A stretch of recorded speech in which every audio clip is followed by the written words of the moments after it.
नमस्कार. आषाढ महिन्याच्या शेवटच्या दिवशी येणाऱ्या अमावस्येला आषाढी अमावस्या किंवा दीप अमावस्या असे म्हणतात. श्रावणाचा पवित्र महिना सुरू होण्याच्या आदल्या दिवशी ही अमावस्या येत असल्याने घरातील दिव्यांची पूजा केली जाते. श्रावण महिन्यात वेगवेगळ्या सणांना वापरल्या जाणाऱ्या दिव्यांची हा महिना सुरू होण्याआधीच पूजा करण्याचा हा सण आहे.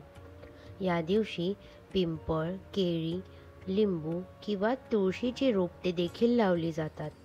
या दिवशी दीपपूजनाला अत्यंत महत्त्व आहे. वर्षभर जे दिवे आपल्याला प्रकाश देतात त्यांची पूजा आजच्या दिवशी केली जाते. तसेच सूर्यदेवाप्रती व अग्निदेवताप्रती कृतज्ञता व्यक्त करण्याचा हा दिवस मानला जातो. दीप अमावस्येच्या दिवशी सर्व प्रकारचे दिवे, समई इत्यादी स्वच्छ करून त्यांची पूजा करावी. माता लक्ष्मीला दीप अमावस्या अत्यंत प्रिय असते आणि म्हणूनच ज्या घरात आषाढी अमावस्या म्हणजेच दीप अमावस्येला दीप पूजले जातात त्यांच्या घरात लक्ष्मी आईची कृपादृष्टी व भरभराट नेहमी राहते. तर आता पाहूया दीप पूजन कसे करावे, कोणते मंत्र म्हणावे, कोणत्या चुका करू नये, लक्ष्मी प्राप्तीसाठी विशिष्ट उपाय हे सर्व आपण माहिती आज बघणार आहोत. चॅनलवर जर तुम्ही नवीन असाल तर नक्की सबस्क्राईब बटनवर क्लिक करा व कमेंट सेक्शनमध्ये आपले प्रतिक्रिया किंवा काही शंका असल्यास आम्हाला कळवा.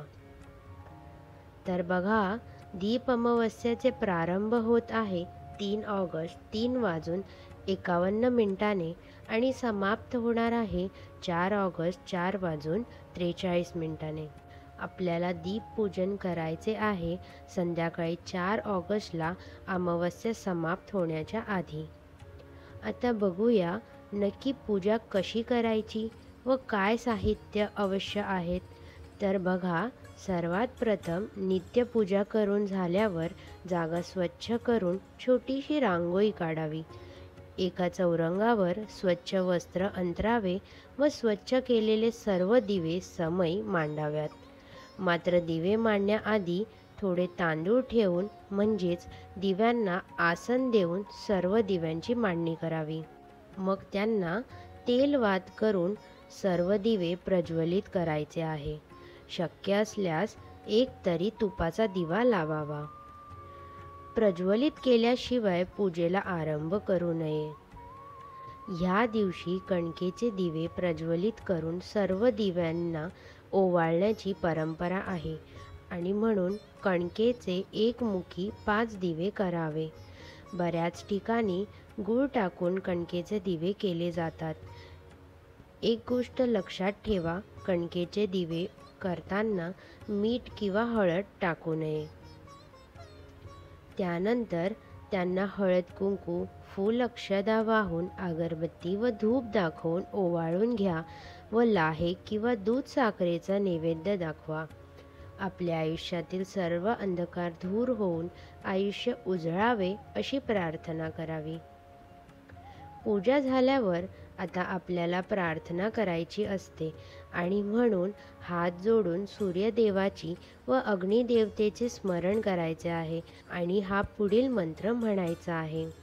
दीप सूर्य अग्नि रूपत्वम तेजस तेज उत्तमम गृहाणम मत्कृताम पूजा सर्व भव. या मंत्राचा अर्थ असा आहे की तू सूर्यरूप आहे, तू अग्निरूप आहे. माझ्या जीवनातील अंधकार नष्ट करून माझे जीवन प्रकाशमय करावे. माझी ही पूजा स्वीकारावी आणि माझी इच्छा, माझी मनोकामना पूर्ण करावी. यानंतर दीप अमावस्येच्या दिवशी विशिष्ट लक्ष्मी प्राप्ती सेवा देखील आवर्जून करा. म्हणजेच आपल्याला लक्ष्मी गायत्री मंत्र म्हणायचा आहे. 108 वेळा ओम श्री महालक्ष्मीच विद्महे विष्णुपत्नीच धीमहि तन्नो लक्ष्मी प्रचोदयात हा मंत्र म्हणा किंवा ओम महालक्ष्म्यै नमो नमः या मंत्राचा देखील पठण करू शकता. 108 वेळा मंत्र पठण केल्यानंतर माता लक्ष्मीला यथाशक्ती प्रार्थना करा.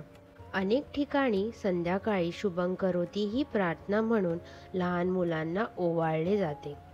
घरातील लहान मुले हे वंशाचा दिवा आहे असे म्हणतात आणि म्हणून या दिवशी सर्व लहान मुलांना ओवाळावे.